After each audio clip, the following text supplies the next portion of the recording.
ამბავი ახალ წლამდე რამდენიმე დღით ადრე ჩრდილოეთ პოლუსზე მოხდა. სანტას სოფელში წინა საახალწლო ფუსფუსი და მზადება იყო.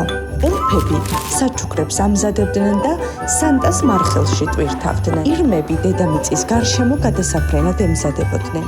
საცხობის ირგვლივ კი თბილი ნამსხვრიის სუნი ტრიალებდა.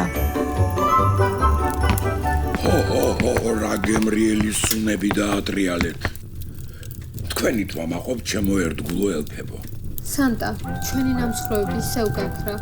ეს უკვე მესამე შემთხვევაა.